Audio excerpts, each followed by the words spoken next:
Okay, thank you. I still can't get used to that.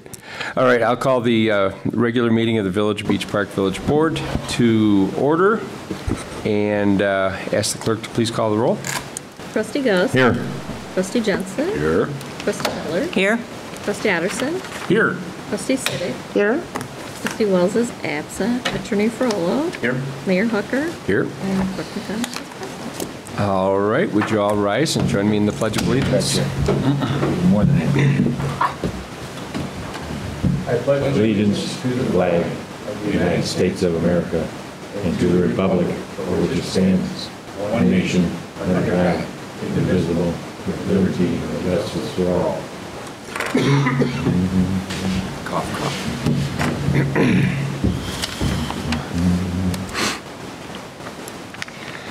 Our first item of business today is the public comment on agenda items. If any member of the public would like to comment on any of the items listed in our agenda, please come to the podium, state your name, and the crowd is immense tonight, and your case. And we also will have another opportunity for any and all topics for citizens at item 9, which is towards the end of the agenda.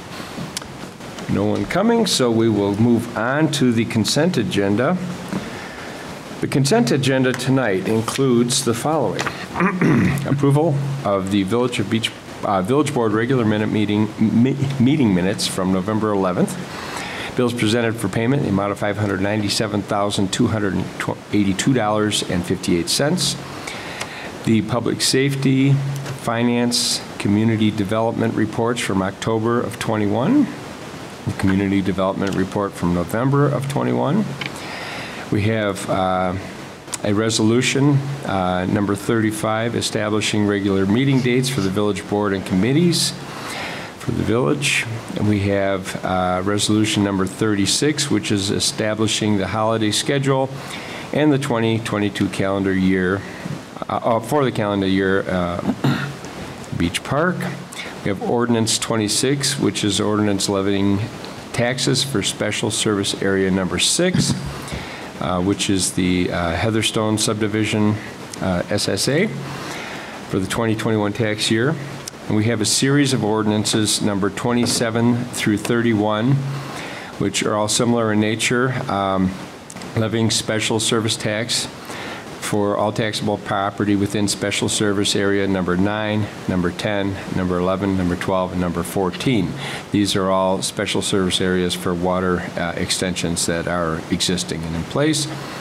And finally, ordinance number 32, an ordinance abating the tax hereto levied for the 21 calendar year to pay the principal and interest of the $620,000 general obligation refunding bonds, alternate revenue source, series 2020 of the Village Beach Park. Whew. Is there anything that the board would have us consider separately? What was that second thing you said? I don't remember. I thought you were going to read each of those verbatim. I would like to waive the reading thereof. Do we have a motion to approve the consent agenda as So moved. Second. We have a motion by Trustee Gus, second by Trustee Miller. Hi, Trustee Miller. Hello. I haven't said hi to you yet. Any discussion on the items A through O? Hearing none. Roll call, please. Trustee Gus. Aye. Trustee Jensen. Aye. Trustee Miller. Aye. Trustee Otterson. Aye. Trustee Siddick. Aye. The motion carries. That is a mouthful. All right. Mayor's report. Not too much to talk about. Happy to say that there's a lot going on over at the Casey's development. I saw a concrete slab a couple days ago, and I saw roof trusses going on today, so they're not messing around. I understand we've disrupted life as is to be expected for neighbors, and we're working on some solutions to hold them accountable and yet keep them on track. So more to come there. And I think that's about it by way of my report. I'll move on to the reports for trustees. Finance Committee's up first. Trustee Jensen. Thank you, Mayor. Yeah, on the topic of cases, a whole side note, my day job, they're replacing a fuel tank, and they can't get fiberglass fuel tanks for some reason. Everything, you can't get anything.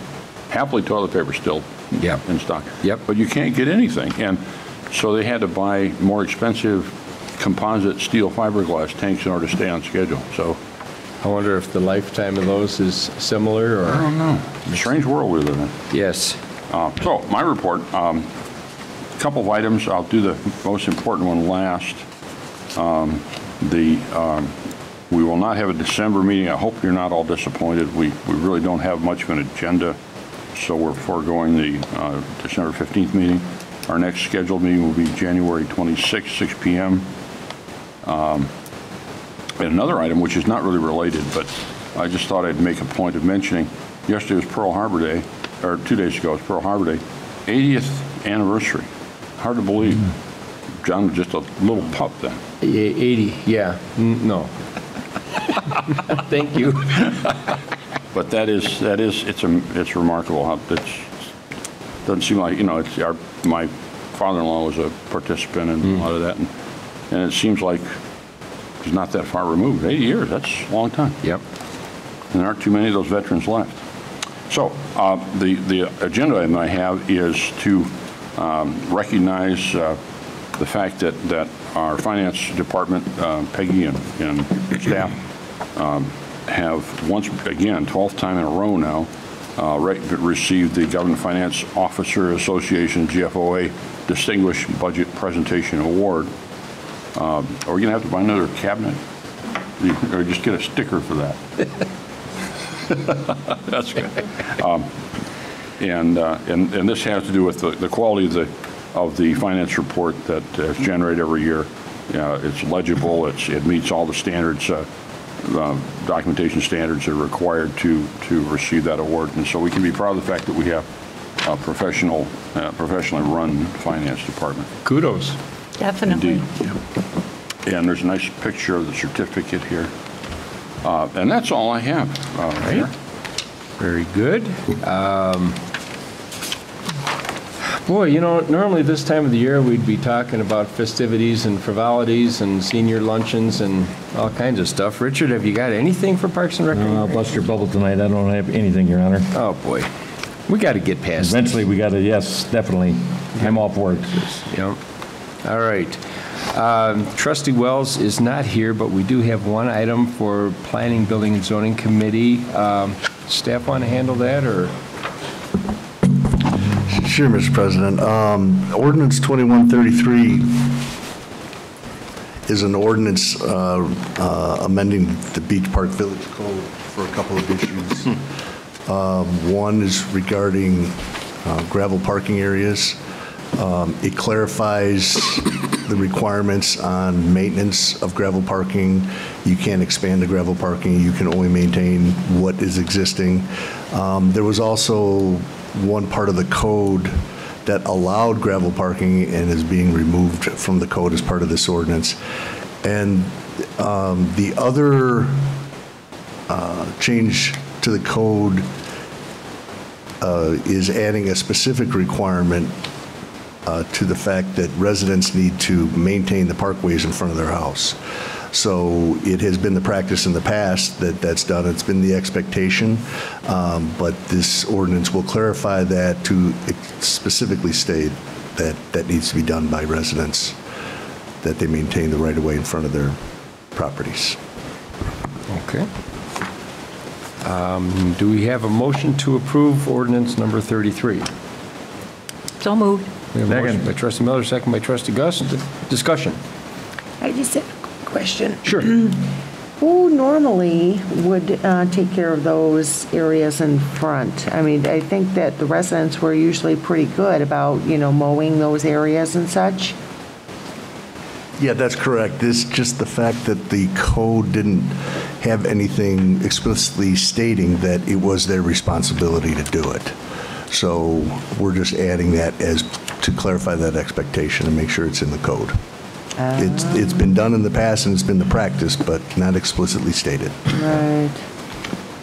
Oh, okay. All right. Any other discussion? Along that same line, I don't know the background of this. Have we have a lot of issues relating to this? Have we had issues with folks not, and for the rest of it too, the other changes, the parking maintenance of driveways and parking areas and that sort of thing? Have we had a lot of complaints or a lot of problems with that? Andrew, do you want to answer the question on the numbers?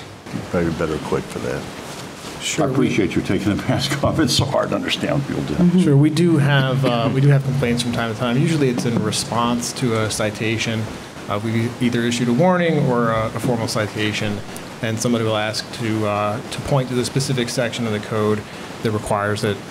It is a little bit of a convoluted requirement, the way that it's written right now. There's an exception that states that you don't have to mow the back portion of a vacant lot, so the first 25 feet has to be mowed. That's the only exception.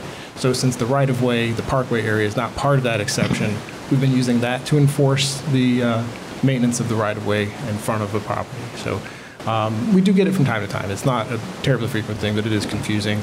As to the gravel and other things, the fact that it's listed in the code under approved surface for parking, and then we don't actually issue permits for new gravel, it does get to be confusing. So we'd rather just word it this way. Yeah, the gravel one, that one kind of caught me by surprise, particularly in the ag area. I mean, that's kind of common, especially you've got very, very long driveways in many cases that traditionally have been gravel, parking for farm implements, that sort of thing. And I saw that tractors are considered a vehicle under this code amendment. So if I'm a farmer, I can't park I have to have a paved surface to park my tractor on. Well, the existing gravel, they could maintain it. Existing, exactly. Yes, We can't reconstruct it, which is not defined. It's in the eye of the beholder of the regulator, which I'm anxious whenever I see that kind of language. I understand the need to regulate, but I also am a proponent of private property rights. So it's a really delicate balance we've got to strike. Sure. For us, the more common issue is a residential lot. We don't have that many agricultural properties.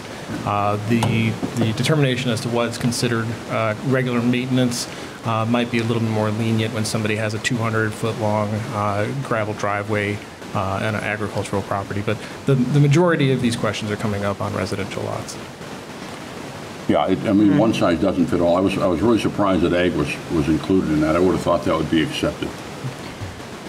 Yeah, we have very little ag property in the village, and that's one reason why that probably wasn't scrutinized. That'd be another reason to accept it. It's Right. kind of a trivial. Right. Right, but we're still the rural spirit.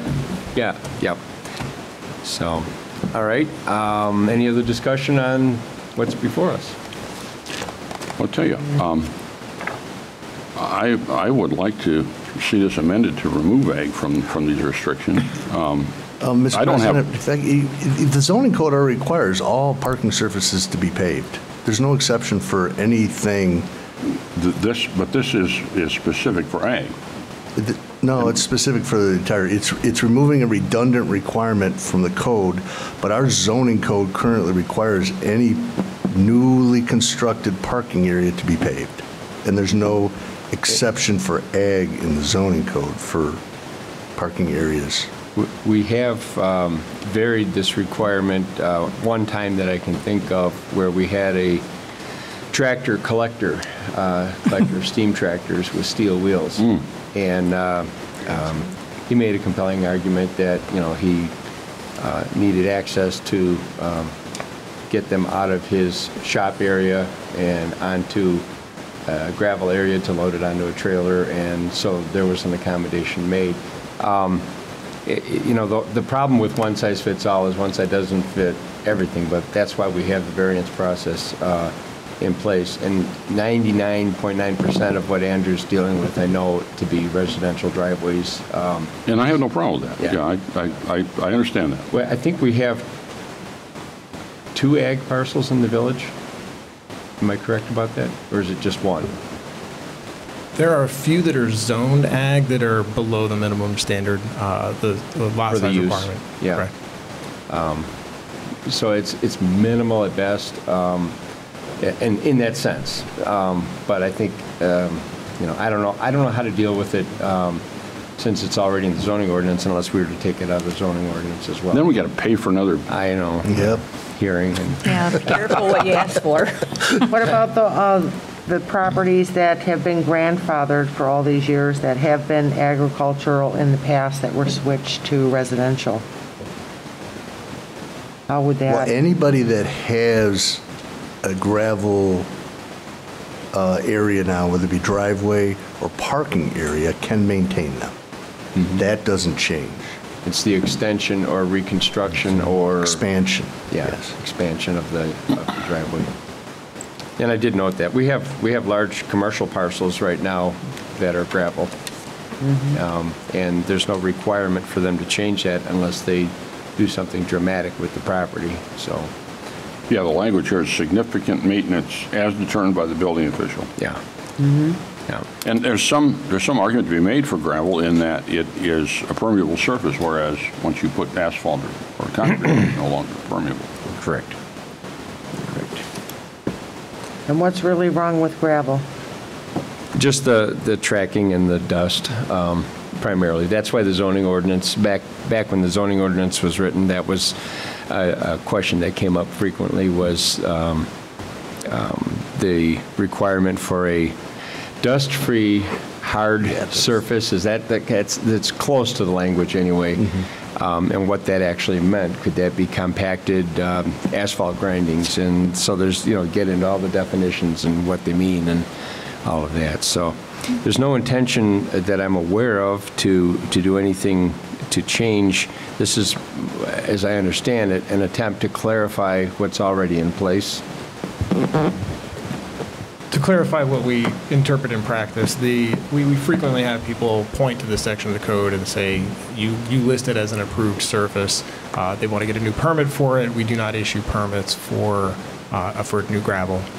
So we wanted to have the code reflect what we do in practice clearly. Right. Is your mic on? I think so.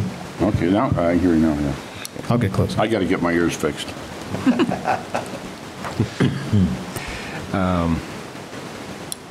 All right. Well, any further discussion? All right. Well, then we'll call it to a vote as it's been motioned and seconded. Would clerk please call the roll? Trustee Jensen, I struggle with this one, I got to say. Aye. Trustee Miller. Aye. Trustee Addison. Aye. Trustee Civic. Nay. Trustee Gus. Aye. All right. Motion carries. Yeah, that was the end of the building zoning. Yes, sir. All right. Up next is Public Relations and Intergovernmental Agreement Committee. Trustee Miller. I have no report tonight, I'm sorry to say. All right. Oh, the next December meeting, oh, that's right. Yeah, we won't have Won't another have one. meeting this month. Yeah. We'll see you in January. Yeah, okay. I was going to ask, my understanding is that they're doing the population control of the deer in the, It started, Mark, yeah. have you Yeah, heard the signs are up. have you heard anything? Heard nothing. Maybe they're using silencers. Maybe. Exciting. Yeah. Or maybe they're just not very good. Or they You ran said deeper popular. into the lake. Yeah.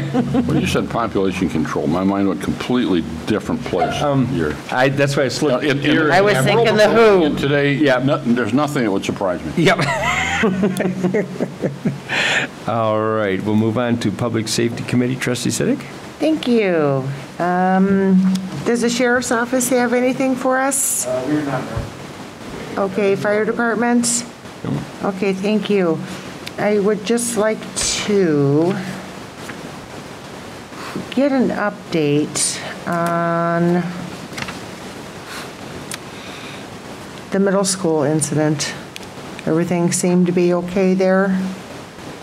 To my knowledge, no. Okay.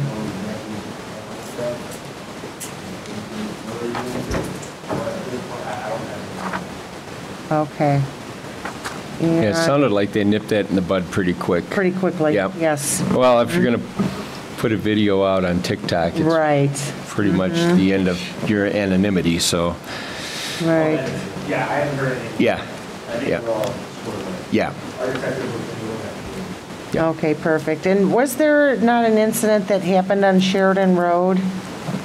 At that that bar facility over there with gunshots or something? Was that about Few 3 weeks ago? There About was, 3 weeks ago? my understanding of that one was they had they were called for a disturbance in the parking lot, and there was a gunshot while the deputies were on site, but they dispersed the crowd, and that was that. There That was was nothing that? came out of it. Yeah, there's no, Yeah, yeah. Yeah, I thought the notable comment on that was that the guy that fired the gunshot was trying to use that to break up the fight, because he was actively, allegedly trying to break up. Sounds like a great way to get I'm shot. thinking, what a way to break up a fight. Pull out a gun and shoot it. So he's lucky he didn't get Yeah. must have been return killed. fire from 3 different directions. Yep. Right. Yep. That, and I think that was all I had, other than I would like to wish everyone a Merry Christmas, because we won't meet again until after the first of the year. Indeed. And that concludes my report. Thank you. All right, thank you. Public Works Committee, Trustee Otterson. Thank you, Mr. Mayor. I have one thing just loosely related, because it's me. I did attend my first meeting of the Intergovernmental Affairs Committee, and as far as I know, there were no incidents, but I have not been invited back to any subsequent meetings, so I'm not sure. So you better watch yourself. I'm not sure what that means, but Yeah. I enjoyed it, but I haven't I'll see if- received a schedule for any upcoming meeting. I'll read the after-action report and see what exactly was noted. Yeah, keep me posted on that one. There is no report for Public Works. I just will say that I am 100% confident that the crew is ready if that nasty 4-letter S word starts to happen. They're ready. We've, I think, been fortunate thus far that we haven't had any plowing events just yet, but I know we've got a lot of salt and we're ready to roll. We didn't have a Christmas party again this year, so there's no chance of that getting interrupted by snow. By snow, yeah. So yeah, they're ready for action as usual. Okay. And we have no report for the Tax Increment Finance Committee. We did have our annual joint review board meetings earlier, and they went off without a hitch, so got the notice back from, we got a notice back from the state saying that our notice was acceptable. We had the meeting like a month prior to the notice, or to their letter saying we were okay, so. Anyway, all right. Well, then we'll move on to staff reports. And who's taking point? Andrew? Thank you. As you know, the board approved a contract with J.J. Bennis and Associates a few months ago now, I guess March, that we, to start work in earnest on the Sheridan Road bike and pedestrian improvements. We, at the time, had requested the ability to hire an outside consultant just due to the fact that there are unique requirements related to federal funding, and having somebody who's an expert in the field to navigate the ins and outs of FHWA and IDOT requirements is necessary, so that we don't do anything in the planning and preparation that would preclude us from access to grant funding, as this is quite an expensive project ultimately. So I've asked J.J. Bennis to come tonight. Lynn Kroll and Jeff Ziegler are here to present the status to date. The reason that I've asked them to come at this point is that they're on the verge of the public information sessions that we've required, and I wanted to make sure that the board had an opportunity to see the work, some of the assumptions that are being made at this point, and how the preliminary configuration is shaping up, what's causing it to look the way that it is, and just make sure that you had an opportunity to ask questions of them before the next steps begin. So with that, I would hand it over to them. And we do have a keyboard here, so you can scroll through the map if you'd like to. I'll bring it over.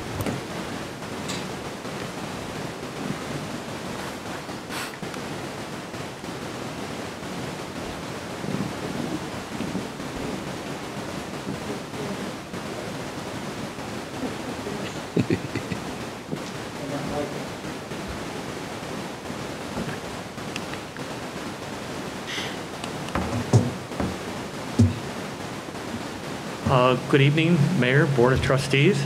I'm Jeff Ziegler with James Bennis and Associates. Do you mind if I take my mask Please, off? Okay. Please Yep. do. We practically insist. So, as Andrew alluded to, we were selected by the village to move forward on basically a phase 1 study, which is a process that is adhered to anytime that there is federal funding involved, or potential federal funding, or state funding, various funding like that for these types of projects, such as a path or pedestrian improvement. We engaged on this thing and took it to heart. Lynn and I have worked on several of these type of projects, other bike path type projects, where safety was paramount. In this particular corridor here, I'll give you a general scope of improvement. We're starting down at Hendy and we're going all the way up to Wadsworth. In that corridor, there is a variety of businesses and residential areas, things like that. When we originally talked about this, our understanding was that there was a path that was to go in on the west side, and there was sidewalk to go on the east side. And we've looked at a variety of things kind of in between there also. We have had a federal highway, we had a kickoff meeting with the state of Department of Transportation, and we also had a follow-up meeting with the Federal Highway Administration. The area that we've focused on, we've actually looked at the entire corridor. I think you're aware of the fact that there were a few fatalities over the last 5 years or so, but there have also been a number of other type of accidents of the nature that could be solved by some type of path or other type of improvement. We are mainly focusing, when we talk tonight, the south end, so we call the south end south of Beach Road. Everything south of Beach Road is pretty cut and clear. There aren't a lot of issues that, at least in our minds, from a federal funding standpoint, there aren't any issues that really preclude the construction of path and sidewalk in that area.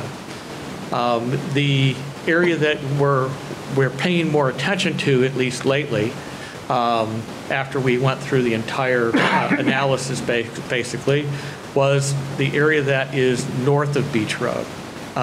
North of Beach Road, basically up to just south of Wadsworth. I believe the board may be familiar with the Department of Transportation has an improvement that's going to go on for the Bull Creek area, where they have significant cut through there. There's a lot of topography issues, but they need to improve drainage in that particular area. And as part of that project, they are putting a path, 8-foot wide path, on the west side of Sheridan Road, and basically a 5-foot wide sidewalk. Technically speaking, it's 7 foot because it's immediately adjacent to the back of the curb. But technically speaking, we only consider that a 5-foot wide sidewalk. That is on the east side, mainly due to constraints with right-of-way in that area, and also just the general topography makes it very difficult and would make it very expensive for them to put the path on the east side through there.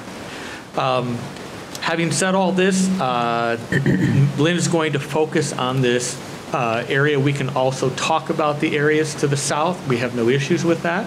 We're well prepared for all of that. We feel the areas to the south of Beach are pretty well defined and pretty easy. There are minimal right-of-way issues in that area. The area for path is pretty much clear.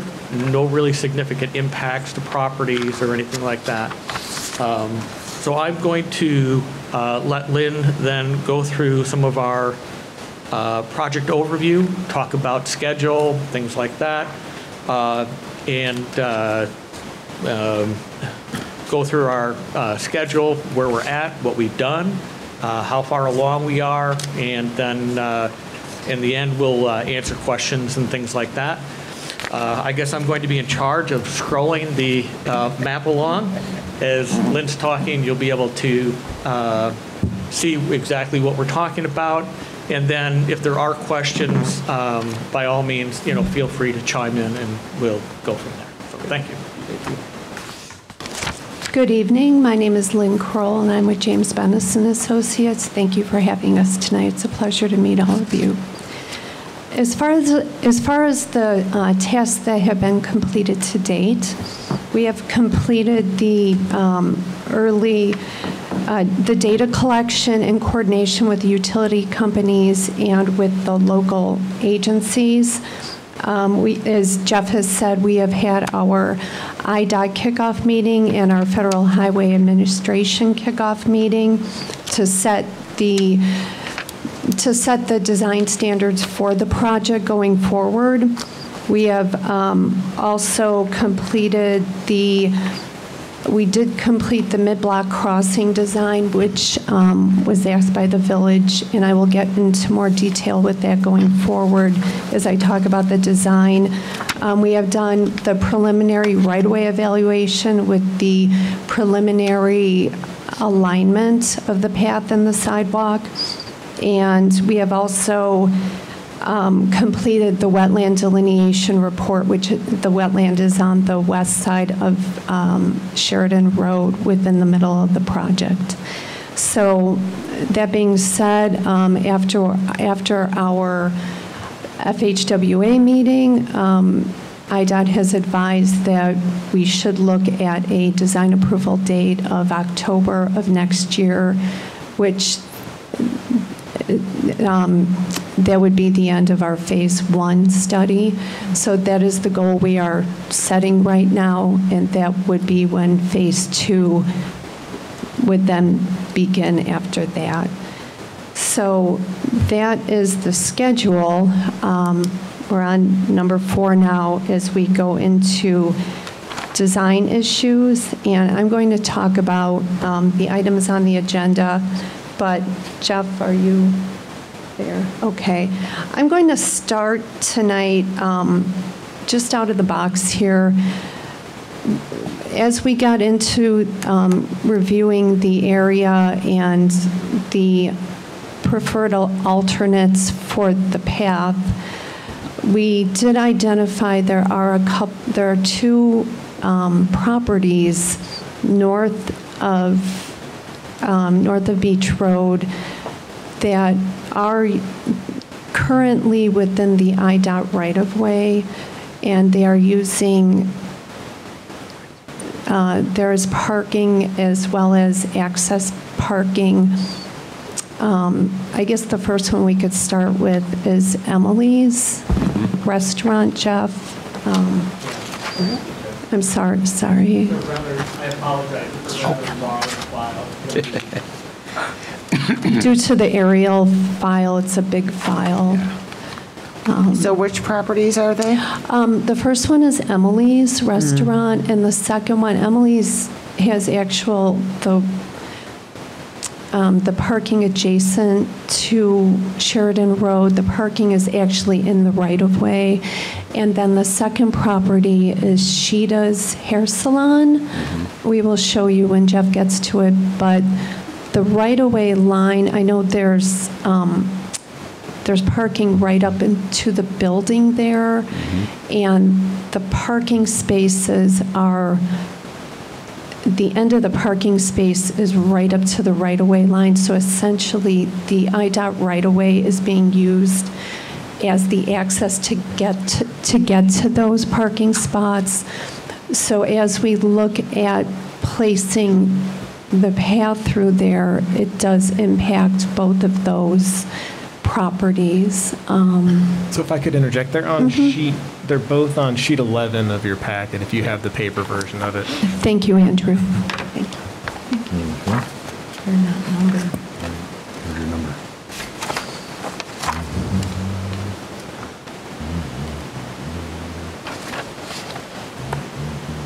Yeah, not And- numbered. They are in the. They are in the lower right-hand corner. You Tiny little should, print. there's a total of 14 sheets. Oh, okay. I see. You see it, yeah. It's a little small. Yeah. Thank you. I see it, but I can't read it. The business names are labeled on the rooftops. Yeah. Oh, no. And I might inject that the barber shop there,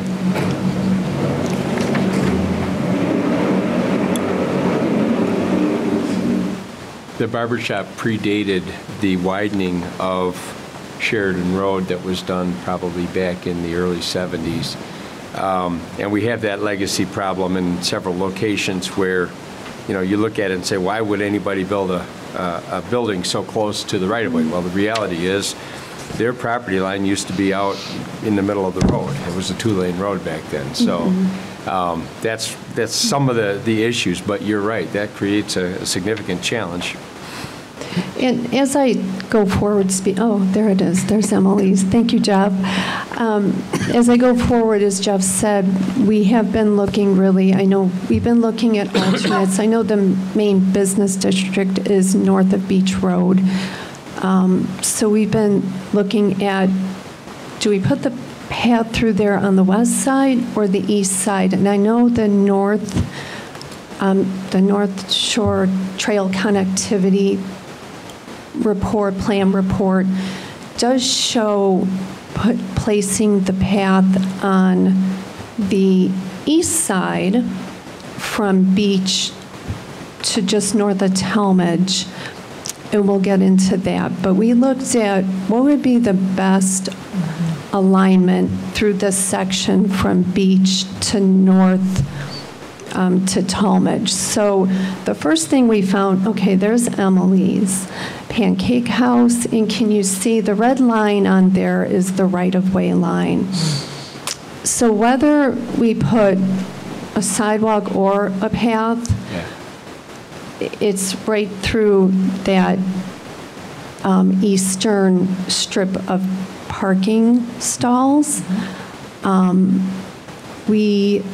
One thing to note that the state has asked us to do, whether we do a sidewalk or a path, they've asked, please, for the safety of the pedestrians and any bike riders, try to move it as close to the right-of-way as possible. When you get down to at the south end of the project, south of York House, you do have more right-of-way there on the west side.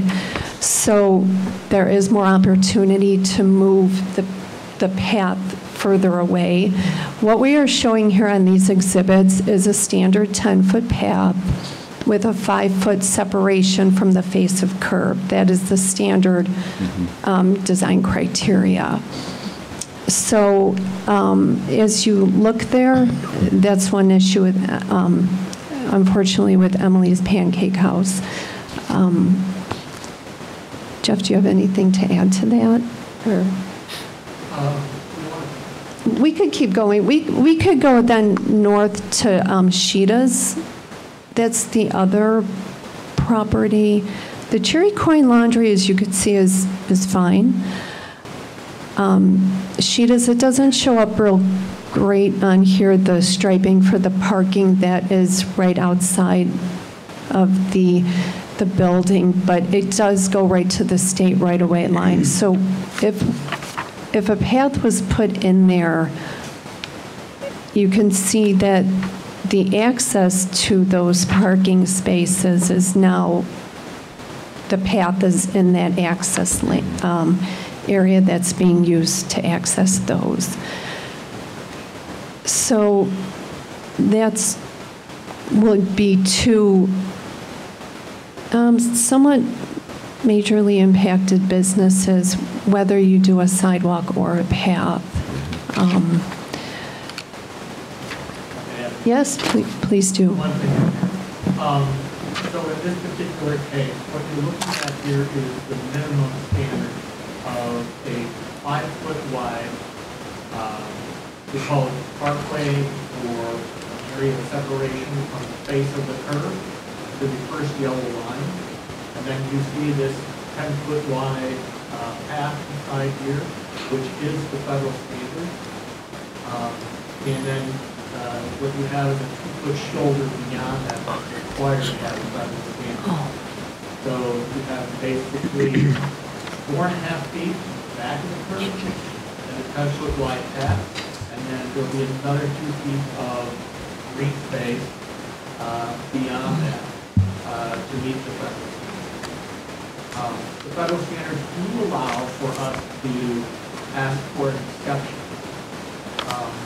We'll get into a little bit more of that as we get a little bit further into this. That federal exception could be down to 8 feet.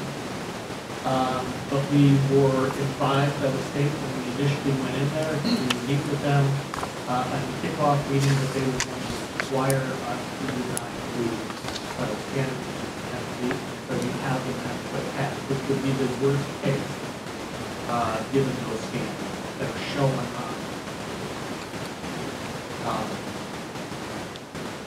the area down here is the Hickory House. You want to get into that? Yes.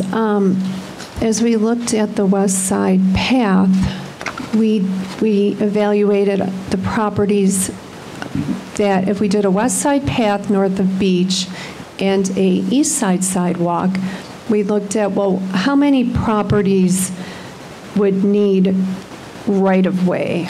And so, Jeff, if we start, can we start at Beach and go north?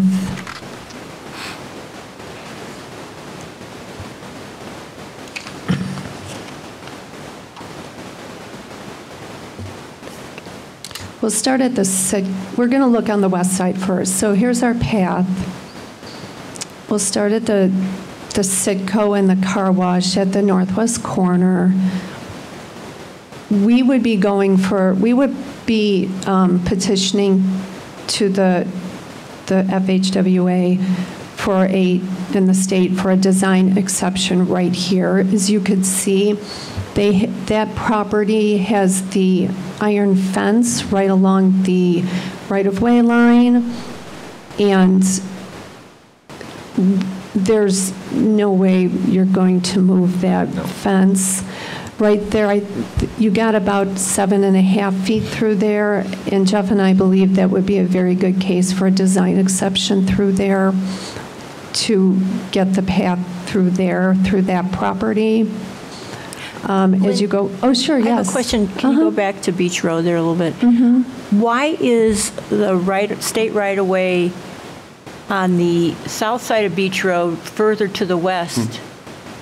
And I noticed that was the same thing at Cheney, too. Why is that? 10 feet wider.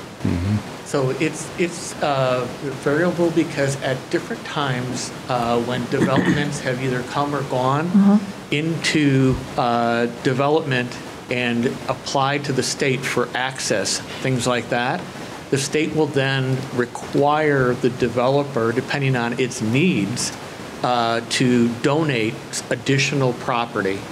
There are also cases where they will actually pay to acquire that property too. So it works two different ways, but generally speaking, you're going to see a lot of variability in those right-of-ways. Does that make it better or worse? Worse. Worse. It normally Looks makes like. it worse, yes. Yeah, okay. So go ahead, Lynn. No, thank you, Jeff, and thank you for that question. So as I said, at Citgo, there we would be asking for a design exception because I think it would be a hardship on that property going forward. Why would it be a hardship on that property? Just to move that fence? I think to move the fence, and That's a very tight lot. I can answer that. Yeah. it's a tight, go ahead, John. I can answer that. So the hardship on this particular property is the location of the pumps and the way that people actually circulate inside there. And if the fences then move back, it narrows the circulation and it makes it very difficult to turn and then utilize the pumps and things like that. So it's not really conducive. There's not a lot of room there right now to adequately make turns in and out of those pumps. And to further restrict that is going to cause, I think, enough issues with the operations of the Citgo. We think it's worthy of an exception.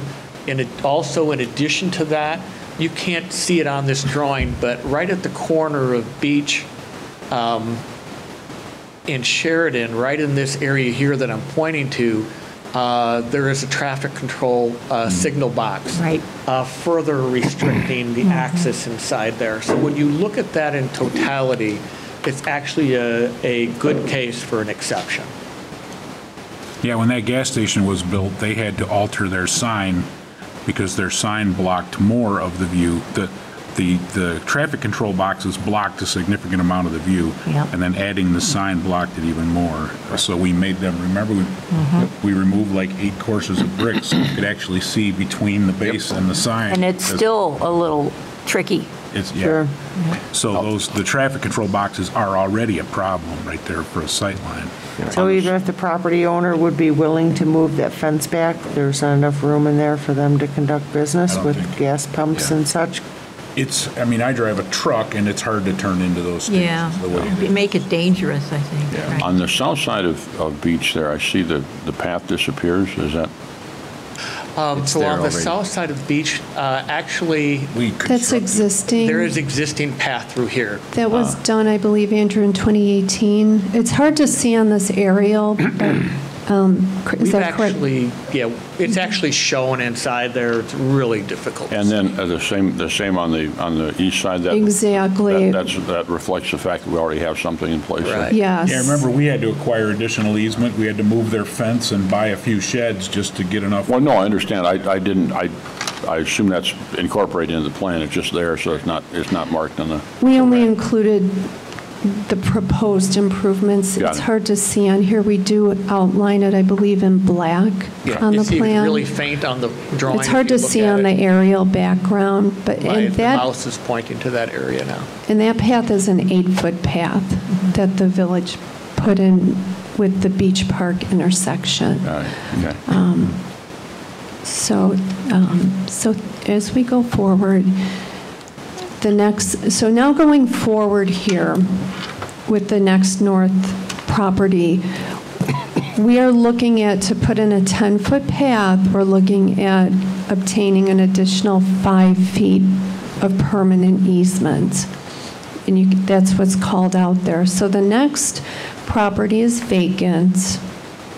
As we go north of Ford Avenue, that is a private residence, a residential house, I believe. And that would need a 5-foot permanent easement as we keep going forward, Jeff.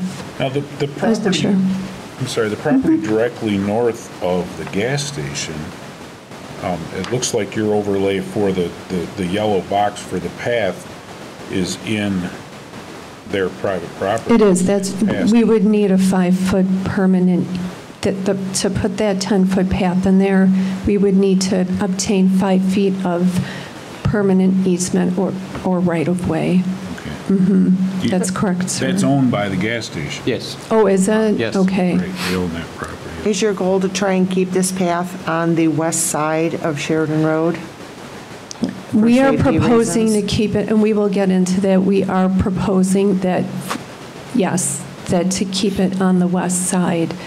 I guess I could say it now. One reason is because the state at Bull Creek has started the path on the west side,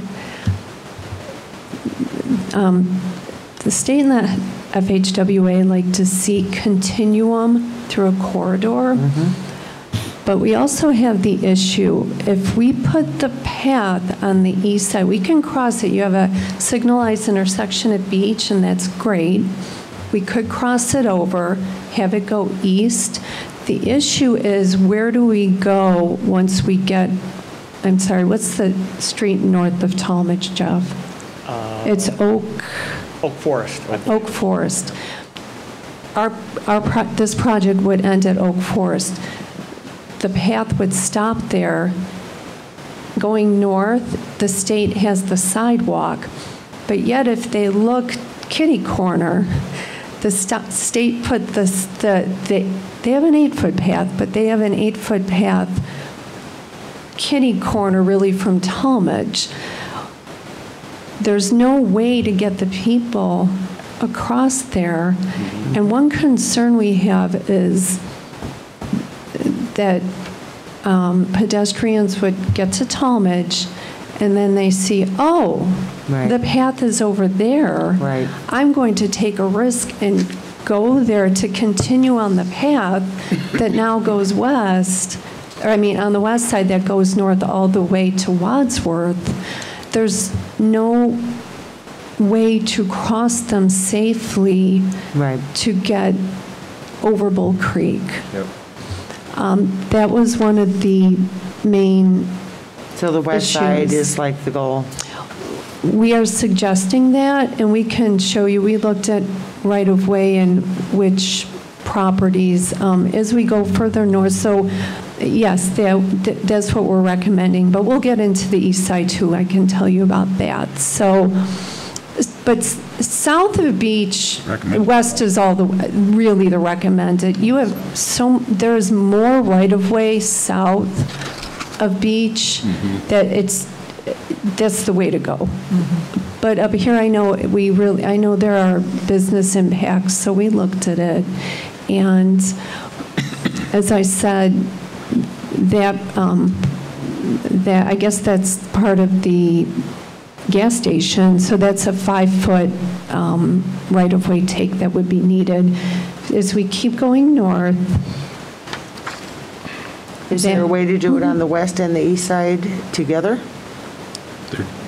You mean like? They're doing it on both sides, but You don't one's a do it? path and One's a path and one is a sidewalk. Right, but do you really have to call it a path and a sidewalk? I mean, one's 10-foot wide, 8-foot wide?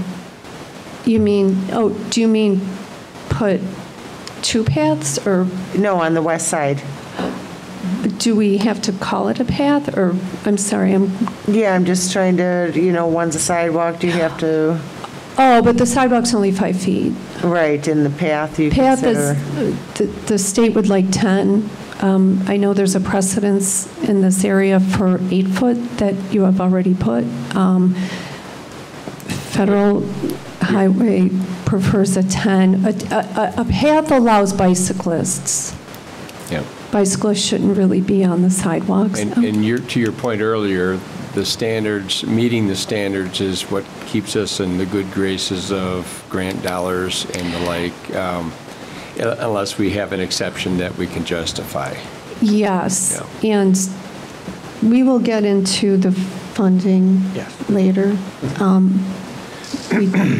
We will. That is a very good point, and we will touch on that in a little bit. So as we go forward, 5 foot is needed pretty much through. We hit Chrissy, and this isn't, as you can see, it comes out a little bit more. Somehow, there's a little bit additional right away right there. But then as we keep going north, we need 5 feet all the way, and Hickory House is one. This is, I think, the biggest impact to the commercial area. Hickory House will need a 5-foot take through there, and if you look, their current parking is right up to the right-of-way. They are not encroaching, but the project would need 5 feet of right-of-way there, and it would be impacting the parking there. They have So pretty tight parking there as it is well. tight parking there. Jeff, do you have anything to add on that one? Well, if the exception is granted to go to an 8-foot, which we believe that there is a possibility of that, there's no guarantees when you're dealing with the feds. It's basically they're funding a significant portion of your project. Typically, it's like 70% of the project cost. And so you're kind of at their whim. However, we believe that we have a reasonable justification because of the existing 8-foot paths that were permitted by IDOT previously, the fact that IDOT is building an 8-foot path at Bull Creek. We believe that the connectivity and for consistency purposes that 8-foot will work. That will reduce the amount of impact on the Hickory House property. So in that particular case, if it's a path that goes through there, instead of 5 foot, there's a possibility we could narrow that down to 3 feet.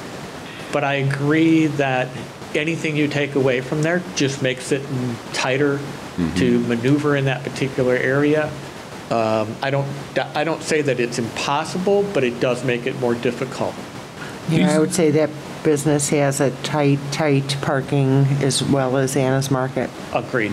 These PACE bus symbols, is that just simply a sign where there's a bus stop, or does that include a covered bus stop? There are 14 PACE bus stops through the project limits. There's the one at the north end at Wadsworth at the McDonald's that was just put in. There's also the one at the south end near York House. Near what is it? York House. York House. York House. Thank you. Near York House that was just put in. Those are the 2 shelters. So these symbols right here, like the one showing in front of Hickory House, that's just simply a sign for a stop. It's not- Exactly. That's just a bus stop. Thank you. So as we go forward, again, there's Emily's. So do we want to talk a little bit about Emily's and some of the things? I want you to be confident that we've looked at these things, that we've researched these things and really thought these things through. So at Emily's in this particular area, you see how the right-of-way jogs in this particular area. And so they're currently occupying a significant portion of the state right-of-way. Most of that parking stall is in the state's right-of-way. And in this particular case, because the right-of-way exists back in that location today, if you were to simply change this and put this a sidewalk in, the sidewalk would actually encroach further into the Emily property than the path does, because we're using the consistency or the continuous factor of not having a path weaving in and out. And so if we put a sidewalk in there, the state has told us, you're going to put that sidewalk 1 foot off that property line back there to maximize the amount of parkway that gets generated out here. And so the sidewalk actually becomes more detrimental in this particular case than the path does, assuming they're going to allow us the variance to meet the minimum criteria for that green space that we talked about, this 5 foot from the face of the curb to the edge of the path. As long as we meet that criteria and they let us meet the minimum criteria at Emily's Pancake House, we can actually minimize the amount of impact it has simply by putting the path inside there. So each property is somewhat unique in the right-of-ways that exist there because there is more right-of-way in this particular area. So as you could see, the Cherry Coin Laundry, and no impacts there. Their parking is completely out of the right-of-way. And then Sheeta's Salon, that parking in front of the house is right up to that right-of-way line, and the state right-of-way is currently being used as an aisle. So that one, as Jeff and I talked, that's a big impact. They have the most significant impact. Obviously, I believe it looks like it was a single-family home. I think somebody mentioned that earlier, that was converted, potentially. I don't know if somebody said that earlier. That may have been purpose-built as the combination, but it did predate the widening of the road. So did Emily's and I think even Hickory House. But, okay. So that's why you see these, they seem like they were built too close to the road or to the right-of-way, but... And so in this particular case, what happens is Sheeta's basically, they're parking becomes basically cut off in the front. There is no room there. If you take the red line and you take all the space away from the red line out to the street, you can see that you have a space to park a car there, but you can't back it out or pull it in.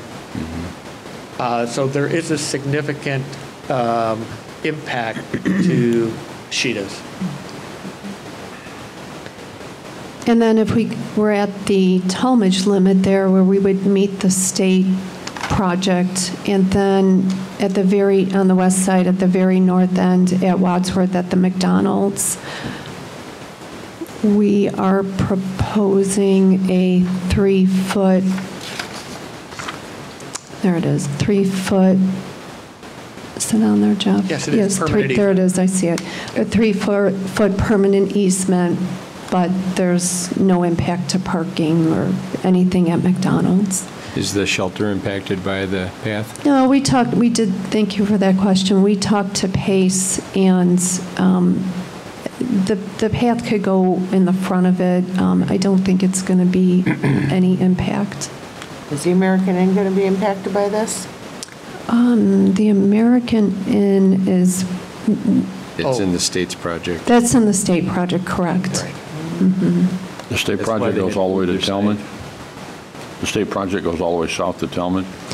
It does, Okay. correct. On the west side. On the east Right. side, it only goes to Okay, Oakwood.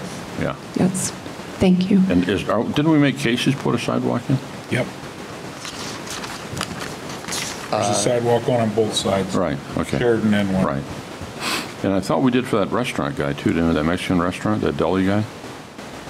Was that not part of it? Well, that's, Yeah, I thought he was supposed to.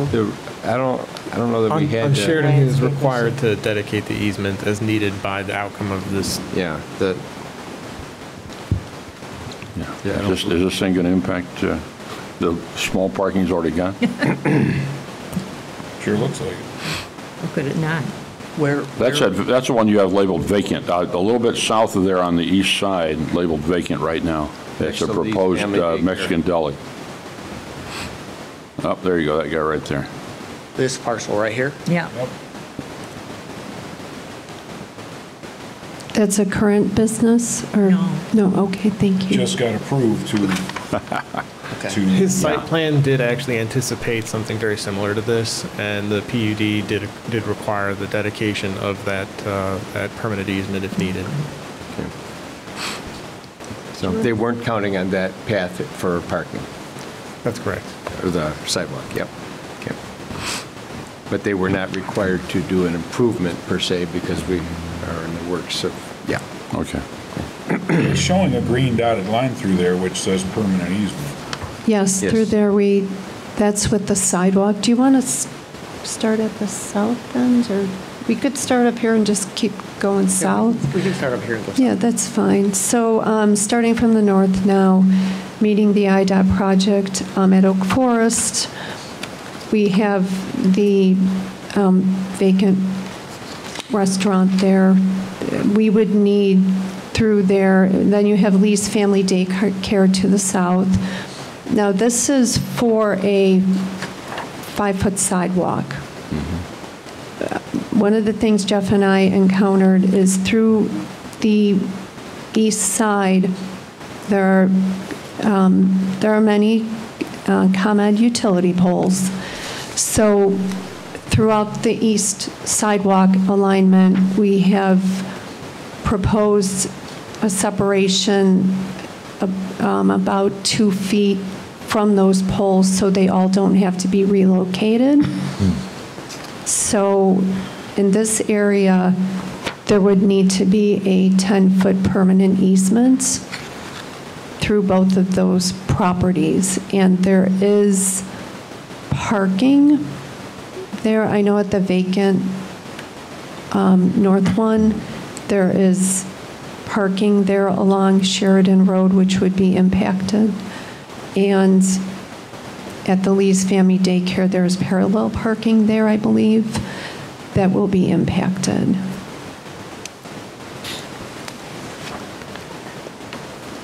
Do you want to go south? or do you want to I can go talk? some.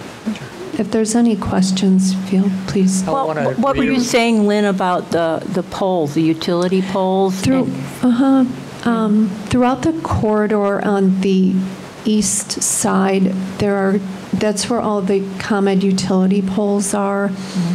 And they vary, they're not quite in a line, but they're, what would you say, Jeff, between 2 to 4 feet Yeah, back a between 2 to 4 feet back. curb.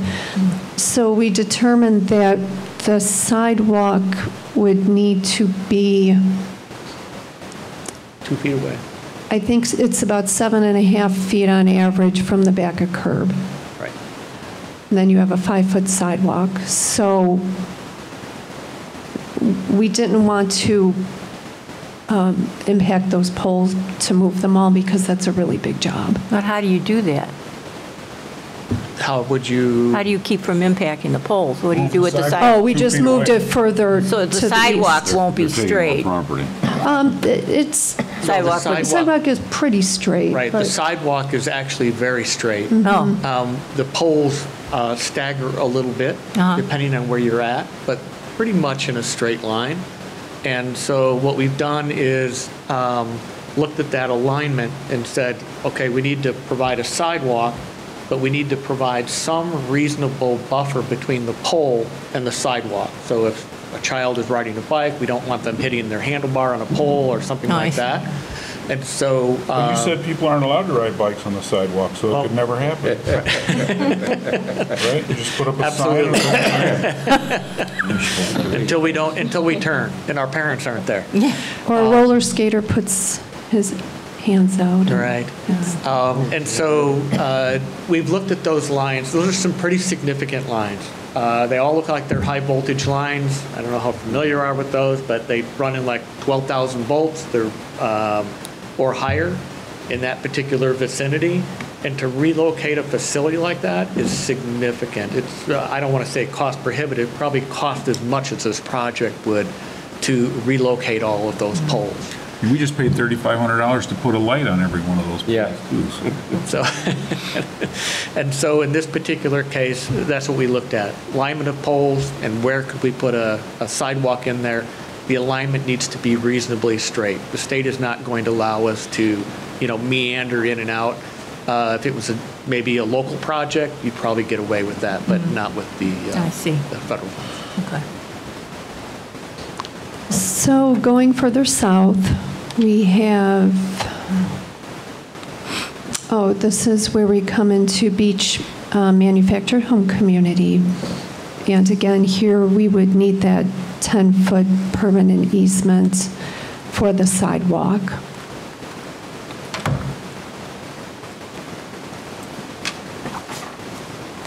And it continues through Castle Drive.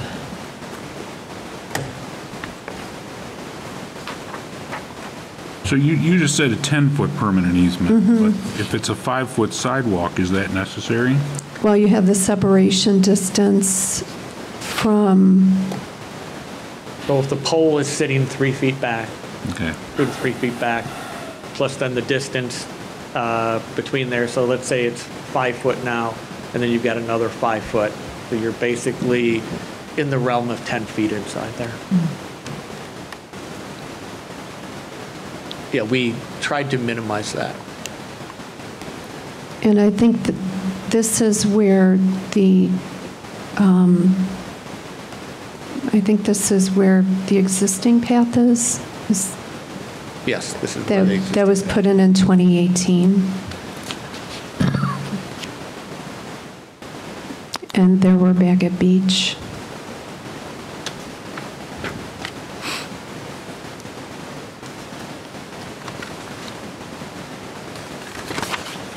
So we have just now really concentrated on the section from Beach to Talmadge.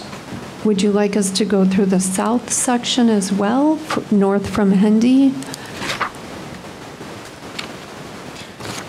We were concentrating on north at Beach just because that's where we were looking at. We were asked to look at alternates through there. Yeah, there's a lot less controversy on the South Park. south portion on the east side. That's correct. Yeah. Yeah. And what type of traffic will be able to use sidewalk and the west side? The sidewalk should be pedestrians if there was a toddler on a tricycle, but anybody using a bike should use the path. There's a lot of bike riders in the mobile home parks. Okay, that would be No good. equestrian, Linda. No equestrian. But pedestrians could still use the path, obviously. No equestrians. She's a horse lady. I don't know if horses are allowed on there. Well, they should be. What did he call you? You have to put rubber shoes on them. Just have to put rubber shoes on them. Right, rubber. You don't want them to get road pounder.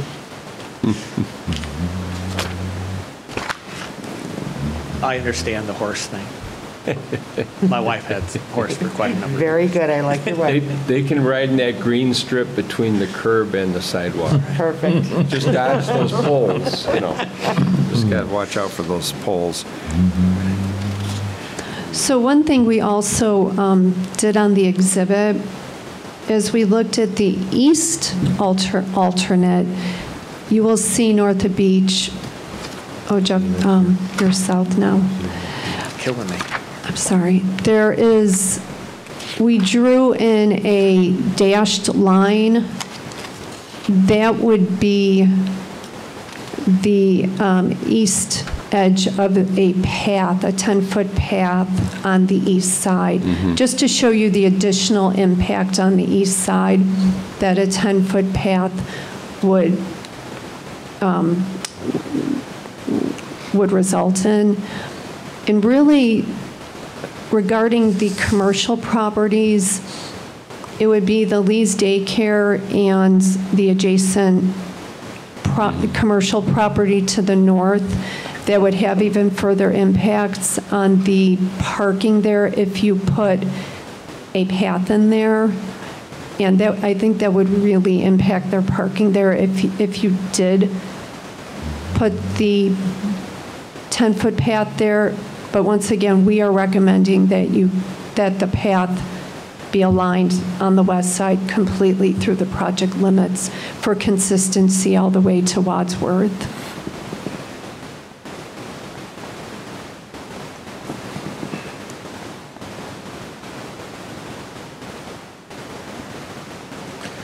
We do have, and I brought it with me tonight, but it's an electronic format, and I believe that we provided it to Andrew. PowerPoint, did we send you that? You recall? It was probably back in September or August. It really details out what the impacts are on the property much more clearly than what you're seeing here. But we do have a PowerPoint that shows all that if people are interested in that also. But if you don't have it, we'll make sure that you get it. Yeah. Well, it's going to be a challenge no matter what we try to accomplish, and I appreciate that you've been attempting to minimize the impacts. Some of these businesses, you know, like the barber shop, they're there by the grace of the IDOT, because if IDOT came along and said, we're going to remove the pavement in our right-of-way, you know, much like the car lot and the others, you know, you're on somebody else's right-of-way. They don't have a right to it. They can't claim they have a right to it, and but that doesn't solve the problem either. No, and we actually looked at trying to solve problems like that as part of this, because nobody's going to, you know, be comfortable with something like that. Right.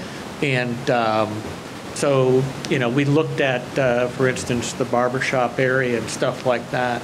Was it possible to get a drive from the front to the rear? Yeah. Or can you put a sign out in the front and put the parkings in the rear? And, you know, a lot of communities do a lot of different things to help their businesses through TIF districts and things like that, to make some funds available, either to whether you're repairing a facade to make the facade better, or to, you know, help with, you know, parking and things like that, to make things a little more palatable. Some of them I think are workable, and I think generally speaking, you also have to consider when you start putting a path inside there, you may start actually drawing people on the path into businesses too. It's not just as simple as, oh, we put a path there and now all your parking's gone. I think there is some fair trade-off there possibly too. I'm not saying that it's going to happen or not, but you know, when you start looking at the entire picture, a lot of things, you know, there's some dynamics there that may change as it relates to the path. And right now, the gentleman who comes from down south or up north somewhere may find it really comfortable to go in there and get a bite to eat as he's, you know, got a long way to go or something like that. So it's not all one-sided just because you remove some parking or something that have some type of impact. Isn't there a possibility that there's a relief available for that one? They're not parking in the right of way. It's paved from the coin laundry property to the extent of theirs to where that income tax service, but it's paved.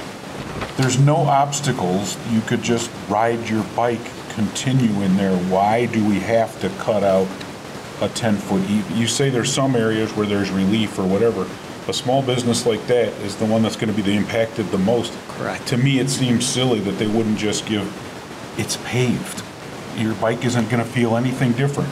Sure, when the grass starts on the next property, we need a path to continue through. You're expecting logic from these bureaucrats. I know. But I'm not comfortable putting them out of business. Yeah. It's silly. A walk-in hair salon. Yeah, no cars. Yeah. Pedestrians only. Right. Let's say it Equestrians. rent a couple of spots from the laundromat. Yeah, so there are opportunities for shared parking agreements. Yeah. At this stage, what we were trying to make sure is that the board was aware of these types of images will become public. We didn't want it to be a surprise. The solutions that are available include access from the alley in some cases. There may be relief that could be granted for signage to help point access off the alley, shared parking. So there are some solutions available to make up for lost parking. And we just really wanted to make sure that all the questions about these types of images could be asked, and there was a comfort level before there was any public feedback requested from of the consultants. Are there better aerials available for public consumption, or is this the best we got? It's pretty clear out here. It's just that's. Yeah, I think it's just. Yeah, in this particular case, to start out with, the file became like 64 megs, which was just unwieldy, and so we downsampled it just to make it so that we could actually operate and function with it. But I appreciate keeping it in the satellite view format, because when it's just a cartoon, I have a hard time picturing what's there. To picture it, right. It's good that it's still satellite. Sure, but the answer to the question is yes, we do have better aerials. Yeah, I thought there were better ones for when they had the public meetings for the initial kickoff for this thing at the Benny Center. The connectivity plan, yeah. And in the PowerPoint, you'll see that for each one of these little properties here, the PowerPoint has much clearer images. You can actually see the parking lines and those type of things. But yeah, I liked Andrew's suggestions. One of the suggestions that I actually looked at was, can we get people in front of Sheeta's in the normal entrance? They could actually, with a cross-access easement, to go straight through to the coin laundry lot there. That's all basically at grade in that area.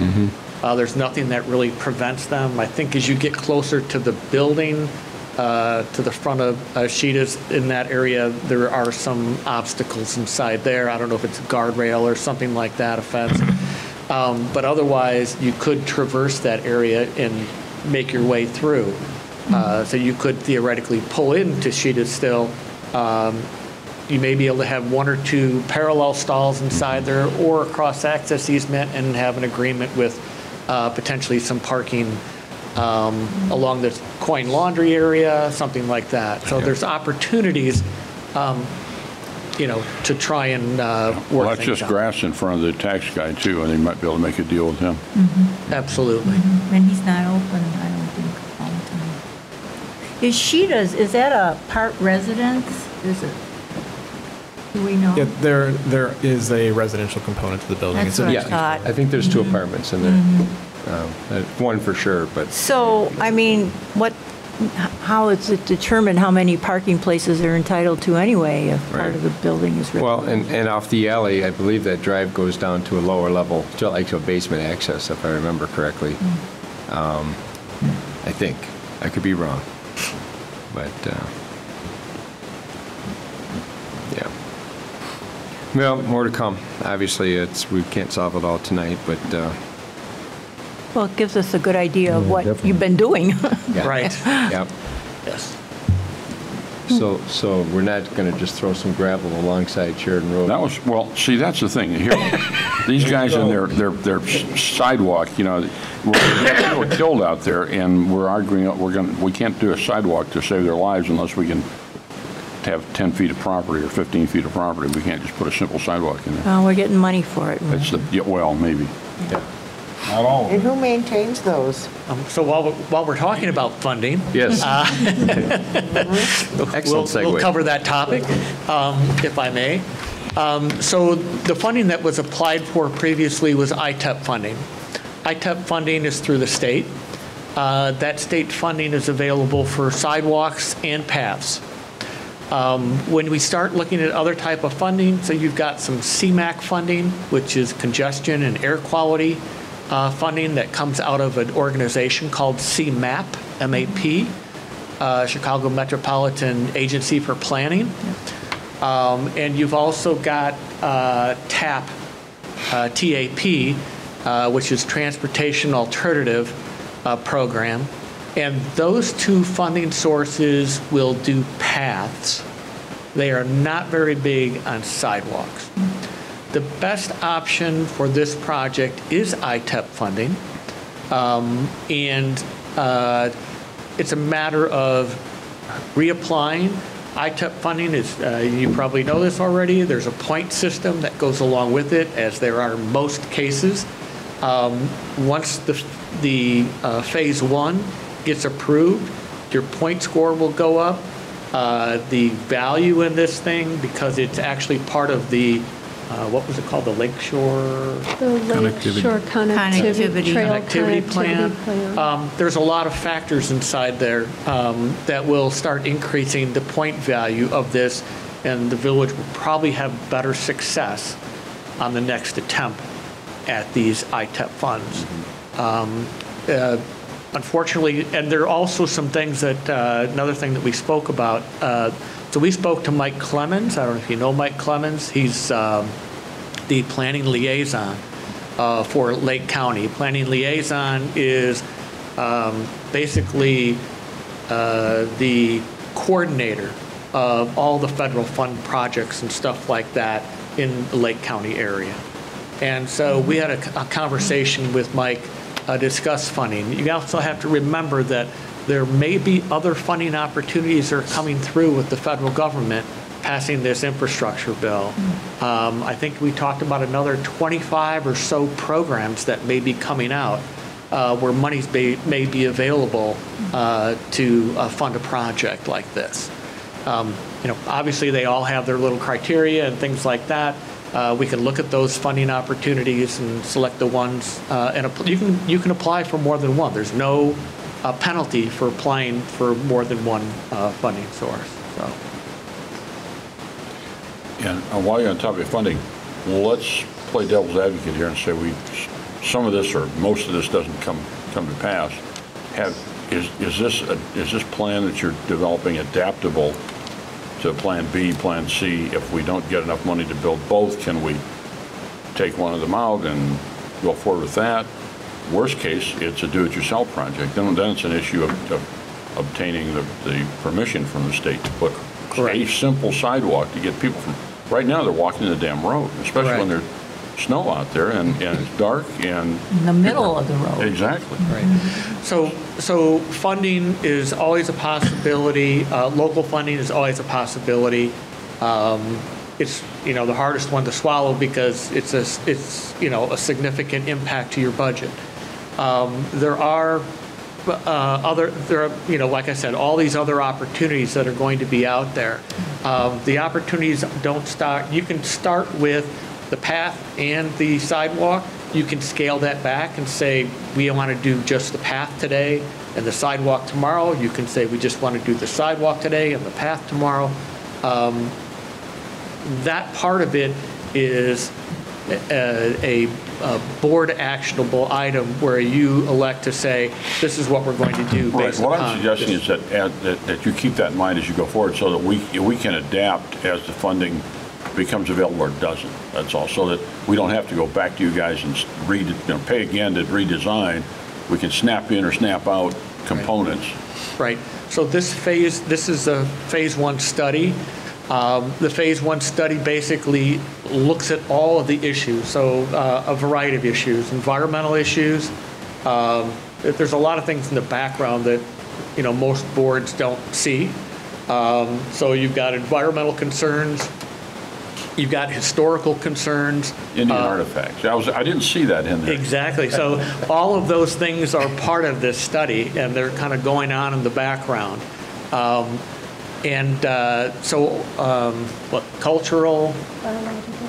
Pardon me? Biological. Yeah, biological, and the normal environmental chemicals for, those kind of things, the wetlands type things. So all those aspects of the project don't have to be recreated. However, they also expire after a point of time. Some of them expire like wetlands and things like that, depending on which county, and I don't know what it is for Lake County, but I do know DuPage really well. You get, I believe it's 3 years, Yep. and that's it. So it may be the same here in Lake County, where your wetlands are only good for 3 years, and then they have to go out there and It's probably only 90 days in Lake County. Yeah. Now, personally, I think that putting a path on both sides of the road is silly. But that being said, you did say there's flexibility if you want to plan for one now and one later, but would that lower our score in the eyes of the federal whoever's to the point where we wouldn't get the funding if we took that aspect out of it? So if you took the path that's going to give you the best options Absolutely, to get, right. because there are multiple funding sources for paths. Yep. When you get down to the sidewalk, you start limiting yourself. It's not a what they call an SRTS, Safe Routes to School area, something like that, where we could, look for funding, other funding sources such as that. And so you start limiting yourself. So while the path is the more expensive project than the sidewalk, I believe, although when you start looking at right-of-way, there's much more right-of-way that's necessary on the east side than there is on the west side. The right-of-way impacts to businesses just happen to be a little more significant on the west side because there are more businesses on the west side. But it's not going to change, is not going to do one side or the other than these issues with things expiring. It's not going to be detrimental to your scores or something like that. So we can show it on the overall plan and call it a phase or whatever you want to, but you think there's still the federal funding, the scoring for the funding would not be blown away and no longer reasonable if you don't build both at the same time? That's correct. Okay, that's a plus. One thing we haven't touched on was your mid-block crossing and IDOT's comments about that. I think I already know the answer to that, but... Well, we tried. Yeah. We did try. We submitted a mid-block crossing down at Howard, and the state gave comments back that first they would like to see the impacts of the crossing that was added at Beach, as well as if this project add paths, sidewalks, whichever the village proposes, but to get pedestrian facilities out there and see first if that makes an impact. If that is not lowering the accident rate, Then they want the village to look at lighting because I think 95% of the accidents were at night. And they said that. And one other suggestion they said was putting in a raised median as a refuge for pedestrians if they do go across. That has been used in the past. So I think going forward, definitely IDOT wants to see first the impact of pedestrian facilities in the corridor and then evaluate it step by step. Let's see if that works and then go from there. It is a lengthy stretch. I see value in a mid-block crossing, but I also see limited value because human nature being what it is, if you're going to walk 4 blocks out of your way to cross the street at a safe place, right. We got people that won't even go to Beach Road to cross. And one of the people that was hit and killed out there was within about a block, well, 2 of them, I think, were within a block of Beach Road. So, you know, if you're not going to take your own safety into your hands and go 2 blocks out of your way, a mid-block crossing probably is only going to impact, you know, families and kids and things that are supervised, not just the average person walking. The things that are really detrimental to the mid-block crossing is the speed. Yeah. I can actually share with you that I put one of these mid-block crossings in another community down south.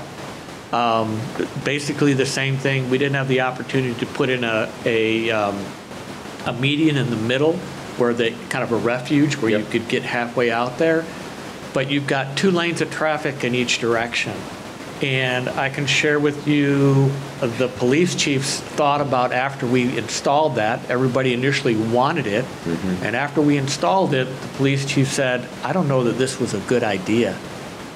We had several people get hit out there. Luckily, we didn't have anybody was a fatal, but people got injured. People stop in that outside lane and they start to cross. Some people pay attention to those yellow flashing lights. Some people don't. You can't see beyond a truck or something that's got something on it as you're trying to cross. You're looking that way, but somebody comes zipping through there, wants to get out and get around, and the next thing you know, you have an issue again. Yep. They're really tough, and the state has put them in. There aren't a lot of them. But there are enough of them where their experiences are, as soon as you can get rid of that crossing, get rid of it. Yeah. And the way to get rid of them is to provide a path to a signalized intersection. Yeah. And that's the challenge because we have such a long distance south of Beach Road to the next signalized intersection. We'd have to do something midway. And there's nothing there that warrants it. So, correct. Okay. Well, I'm glad we had that conversation because we were pretty sure that we had heard that anecdotally already. So, yeah. We prepared an entire plan to meet all the criteria that are required, all the signage, all the lighting, even required lighting at the crossing, the ped push buttons and the flashing beacons and all those kind of things. Following all the criteria, and after their consideration, they wrote back to us and said, you know, it's something that we'll consider, but you need to wear out these other things first. Yeah. They also said if you can come up with one warrant for a signal at Howard, we would consider a signalized crossing there. We did the warrant analysis, and it did not meet warrants. Right. So. Yeah.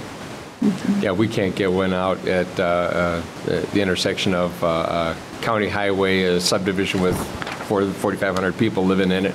We can't get on the Green Bay Road with the signal. We couldn't meet warrants there. So, you know, Howard's not going to ever. Right. And it's tough. But that's our reality. I'm concerned about raised shoulders. The state barely plows the street as it is, and our raised median is going to be a nightmare for traffic out there too. People are creatures of habit, and somebody's got to go out there and clean the raised median off in order for the people to get through there. Otherwise, it's not a safe place to stand. Same problem. There's a lot of issues that go along with that. Okay. One of the Well, other you things. just put up a sign that said safe refuge from November 30th Yeah. till March 1st only. There you go. There you go. No, the opposite. March 1st. Okay. So I think we got through all the design issues. For one item under 4 was, we also looked at, what if you just did curb and gutter through here on both sides? And Jeff talked about that just now, how that would impact the funding for the village and your chances at getting federal funding. So that is an option, but not recommended for federal funding. Right. So, What do you mean by curb and gutter? We already have curb and gutter. did I say curb and gutter? What did I Raise say? your I meant hand. sidewalk on both sides. Oh. I'm sorry, did I say the wrong word? My Yeah. apologies. I was gonna say Sidewalk curb. on both sides. Matt. I'm sorry, sidewalk on both sides. If you just did not put in the path on either side through here to reduce impacts, but that would not raise your chances of federal funding. So that, we went through the signal warrant at Howard. We're under number 5. Jeff, do you want to talk about federal funding? Well, I mean, the phase 1, phase 2 process. Phase 1, phase 2 process. So phase one, I think we spoke about that basically. Phase 1 is hammering out all of the environmental issues, a lot of the alignment and right-of-way related issues, things like that. That's all contained in this phase 1. And ultimately, what you're seeking is approval from the federal government and the state on the phase 1 to get all of those issues wrapped up. And it basically gives you a guidance to move forward into phase 2. The phase 2 process is the final engineering. You have final plans, specifications, and the estimates that go along with those improvements. Basically, in that process, you're preparing a bid package, no different than you would resurface a roadway or something like that. You're preparing those documents so that you can go out to bid using your federal dollars. So those are the, basics inside that. Phase 3 is the actual construction process itself. Is the ITEP funds, are they federal dollars? Is that? The ITEP funds are federal dollars that are distributed by the state. Okay. The CMAP type funding Yes. we talked about, those are federal dollars also, but they're distributed by CMAP. Gotcha. And the state already has ITEP funds? Yes, they do. There are funds available. In most of these application processes, some of them are annually and some of them are every 2 years. It just depends each one of and they've changed over the years. So, sometimes if they have enough money, they'll do annuals, and sometimes they don't have enough money and they'll do every 2 or 3 years. IDOT has a reputation for being notoriously difficult to work with, at least from a private developer point of view. And when we talk about federal funds and, state granted federal funds, that type of thing, I assume IDOT still maintains their final say on what happens in their right-of-way, regardless of federal standards and federal grants and all the rest? Well, they rely on the federal standards. And so, for instance, we have something called the Manual on Uniform Traffic Control Devices throughout the entire United States. So the same thing happens. All these federal standards are uniform basically across from state to state to state because they're federal level. Right. And so they rely on those federal standards with some exceptions. Each region, whether it's the state is broken up to regions from the state level, each region has some unique things that they require. Things that apply up here in a more urban area don't necessarily apply when you get down to, Effingham or one of the rural communities. Gotcha. Okay. All right. I believe one other thing I wanted to talk about, that was a question that wasn't asked, and that was, what did I do with it, Lynn? Okay. I wanted to talk about this.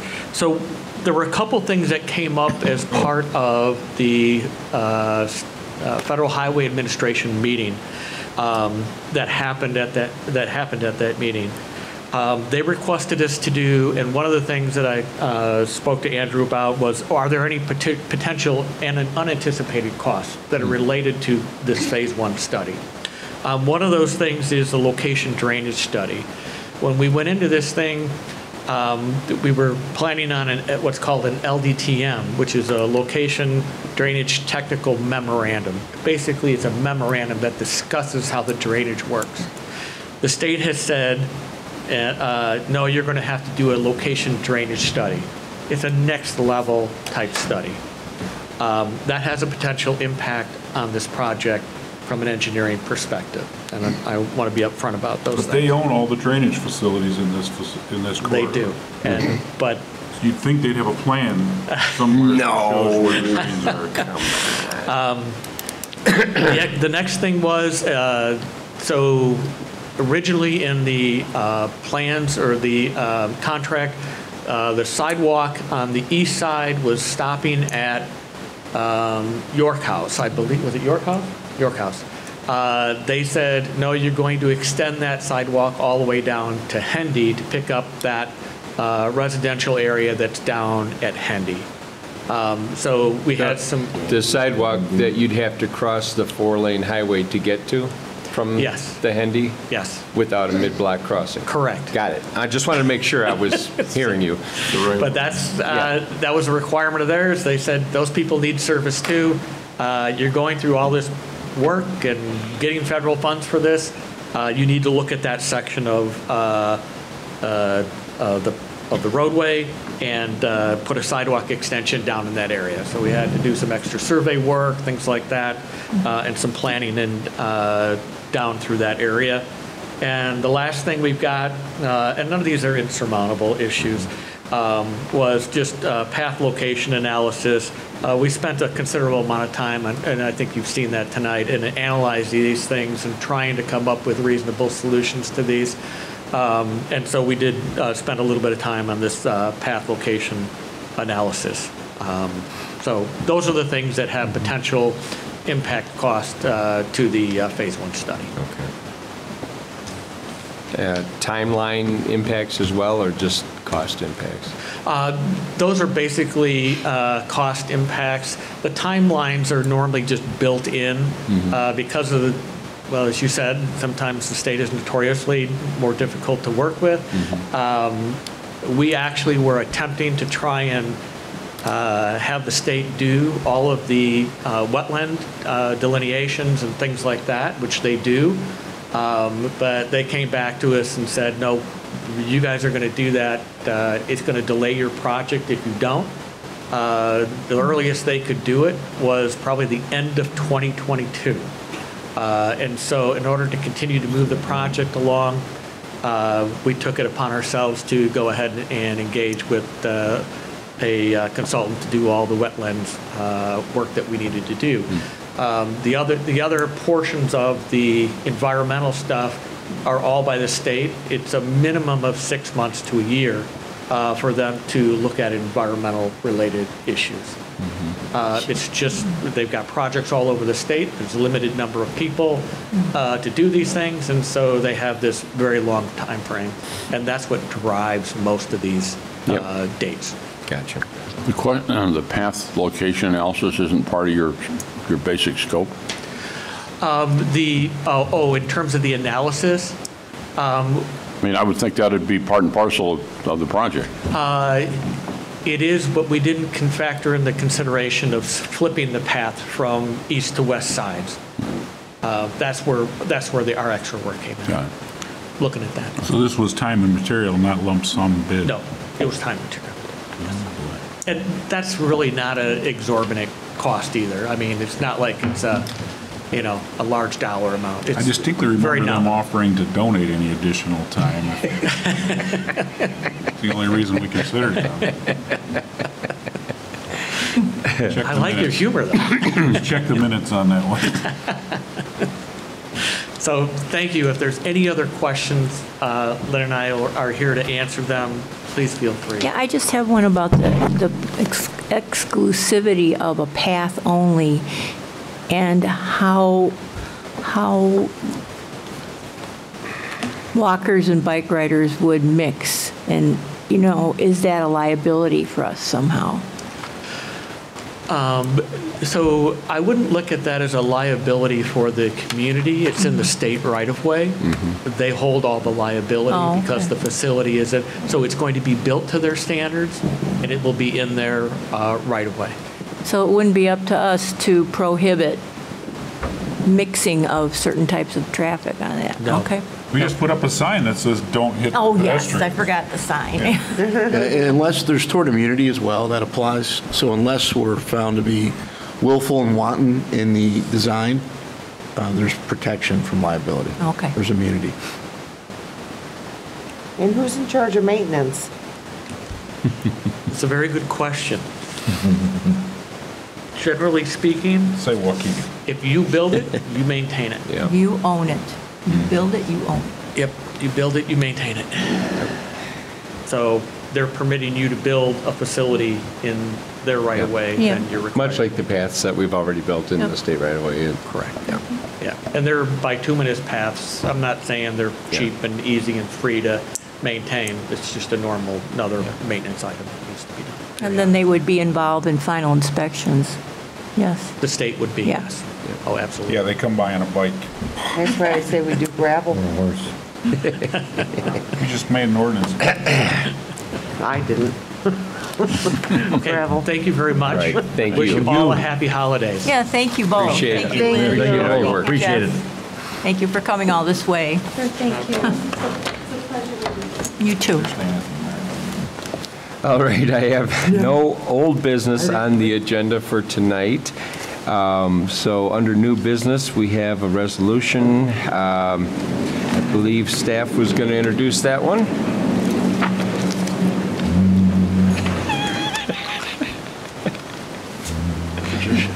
Make a motion, we get quieter casters Yeah, on the... let's lube those things up, will you? Second.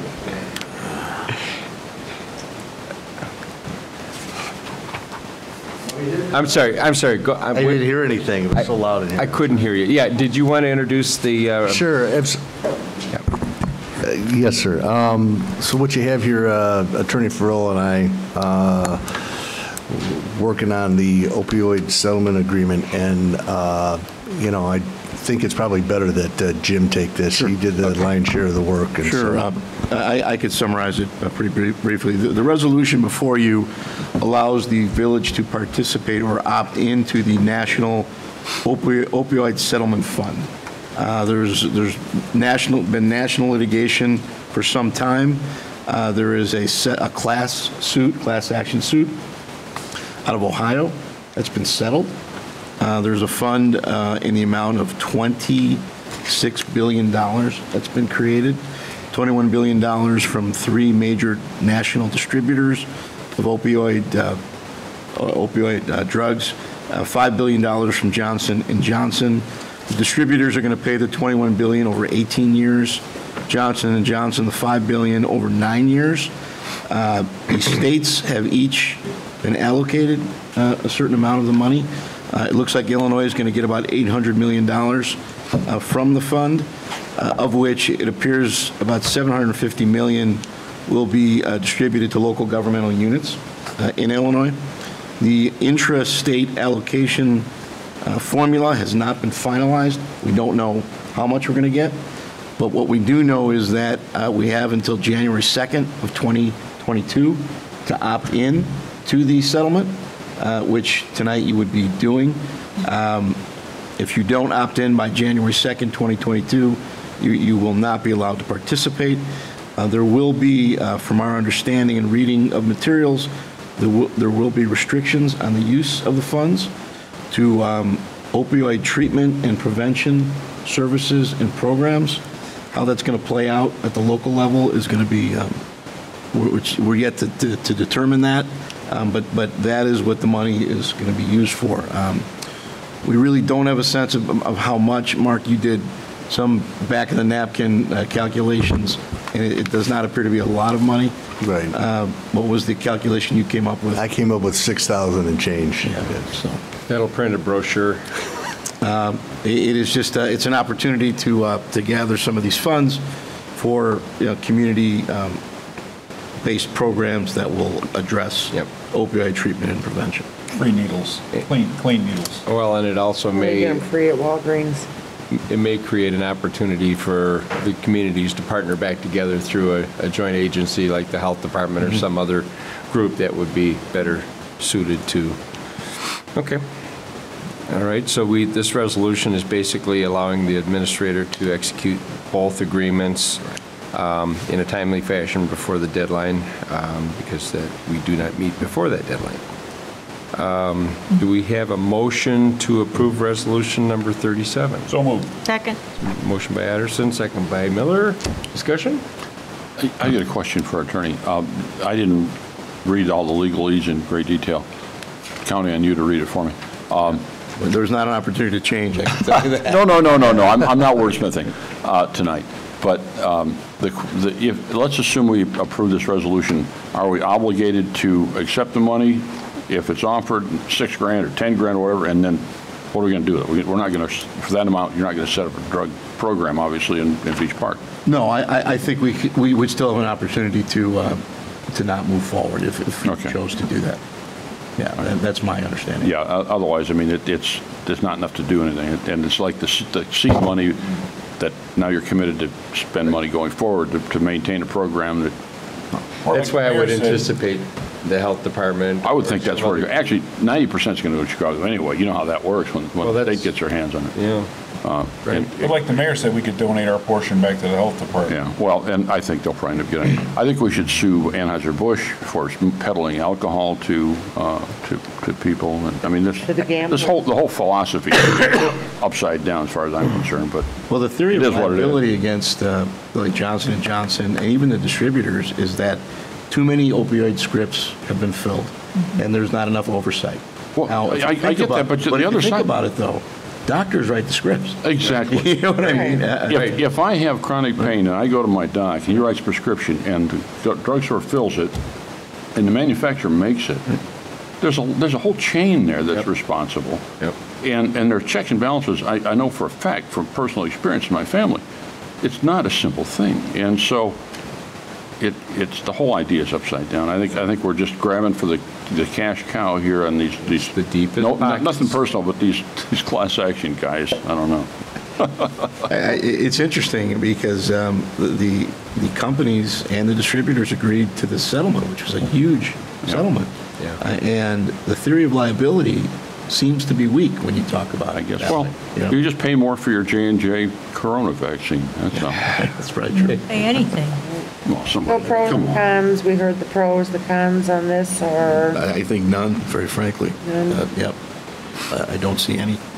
You get an opportunity to participate, have some funding, provided that ultimately can be, I think, allocated as you see fit for community-based programs, including in the manner in which the mayor discussed, perhaps consolidating funding with other communities to work with a Lake County program, something like that. Yeah. I think there's going to be a lot of flexibility. Perfect. Okay. Any other discussion? No. Roll call, please. Trustee Miller. Aye. Trustee Addison. Aye. Trustee Sitter. Aye. Trustee Just. Aye. Trustee Johnson. Aye. Motion carries. And now on to the most controversial item on our agenda. I already said no once for the year. We have a motion to approve a raffle license and fee waiver for an Our Lady of Humility fundraiser. This is a raffle that will have a winning prize of $10,000, and proceeds will go to Our Lady Humility School. The massive budget impact is a $15 raffle application fee that they're asking to waive, and then, of course, the license to hold the raffle. Do we have a motion to approve? So moved. Second. Motion by Miller, second by Siddick. Discussion? Didn't we just do this at the last meeting? Or was that a different I raffle? thought that was a different raffle. $25 raffle. Wasn't that the liquor license? No. It was a different raffle Different raffle, for the okay. school. It was just smaller and small prizes, Yep. so. This is the big This is prize. Another $15. Yeah, there you go. Do they publish their odds for this thing, or is it just? You can't buy a ticket. You're not eligible Yeah, yeah. because you're not Catholic. Oh, I think there's ways around You know what? that. I'm Yeah, buy a pretty ticket. sure they'll take the money. Have your friend buy it. Pretty That's sure. right. All right, roll call, please. Trustee Addison. Aye. Trustee Sitter. Aye. Trustee Gus. Aye. Trustee Jensen. Aye. Trustee Miller. Aye. Motion carries. Now is the time for any citizen wishing to address the board for any reason. Carrie? The only other person I don't know in the room? Please do. Okay. That'd be great. It's difficult. As you can see, the crowds here are sometimes suffocating, so. Yeah, you're limited to 5 minutes. 5 minutes. I guarantee if you give me 7, I'll make it stellar. There you go. Why not? Why not, right? So good evening, Mayor. I heard a lot about you, Mr. Humphrey. The rest of you all, thank you for having me. My name is Eric Badger. I've been living in Beach Park for roughly 3 years. Obviously, you see why I'm here. Stationed active duty, been there about 10.5 years. I'm actually getting ready to transfer. I'm going to head back over to Japan. Yeah, so I just came from there not too long ago. You know, I live over here in Heatherstone. Okay. I used to rent from Mr. Walden right up here, Jim Walden that passed Yep. about 2 years ago. Yep. So, you know, Been around. been around a little bit. Yeah. Actually, you know, it was funny and iconic. The reason why I came here is because I want to be a mayor. So I want your job. There you go. Yeah, so, Come on. yeah. I think I got into it a little too late because, you know, with COVID restrictions and mitigations. Yeah. Therefore, you know, we couldn't have so many, you know, enclosed sessions. Yeah. With so many people, right? Lots of meetings online. I know, Yeah. right? And, you know, I'm just grateful to come here and learn. Yep. You know, that's exactly what I did. Well, I'm thrilled to have you here. It's as you can see, we don't attract crowds, but unless, of course, somebody wants to do something like burn leaves or other things. But it's good to have you here. And I'm sorry, your name again? Eric Badger. Eric, nice to meet Yes, you. sir. I appreciate you coming, and thank you for your service. Thank you. definitely Thank do. you all for having me. Thank you, Eric. Yeah. Very And cool. I can only say that I'm disappointed that you're going to Japan because we're kind of getting tired of this, Mayor, and we would be happy. You know what? So I guess I'll make it public right now. Petitions are going to be available Wait a minute. soon. Do you do a hard job? Because I could go to Japan and Sherry wouldn't I like think you can fit my that. uniform. That's You his wanna wife. go? She's staying, he's going. He's waving to him. Bye. that's my wife. Oh, okay. Can he go? Because I actually want that gig. Very prestigious. Certainly not for the money. Well, I think I still got some time. There's plenty of Thank gray you. hair up here, so we need somebody that doesn't have Yep. quite so much. Well, how long do you anticipate being in Japan? Maybe, who knows, right? Yeah. Whatever they give me. Yeah. So- Well, stop in when you get back. Well, I don't know. And there are other opportunities to serve as their stepping stones here. He's not going to give up easy, I can tell you that. He keeps running. But we do have commissions that we need people on from time to time. We have a hard time filling them, and we always are welcoming folks that are. Yeah, I mean, like I said, I guess I might as well make it pretty public. If there's any opportunities that I can volunteer or There you something go. like that pretty soon, because I'm getting ready to go. Yeah. So Yeah. if you want to take my information, I'll talk to somebody afterwards, if please. If you want to just leave your information with the administrator there, the gentleman in the white mask, we'll put you on our list because we're always hunting. So You don't have to hunt too far. Just All call right. me. I'll be there. All right. Thank you. Thank you, Eric. Nice to meet you. Merry Christmas. well, then since citizens are allowed to address the board, I would like to address the board for a couple items. You have to go over here. First of all and foremost, and most importantly, tomorrow is my wife's birthday. Oh. She's Yeah. about 29. Yep, 29. 29. I married her when she was not born yet. Could we say 43? Because then at least she could have been a child bride. All right, so as is the horrible tradition that I've started on embarrassing people, including myself, on birthdays, I would like to ask you to join me in singing happy birthday to my bride. So You got to start it. Hey, if we keep talking, it might be midnight and it'd be actually her That's birthday. right. Countdown. So on three, A, B, C. Happy birthday to you. Happy birthday to you. Happy birthday, dear Carrie. Happy birthday to you.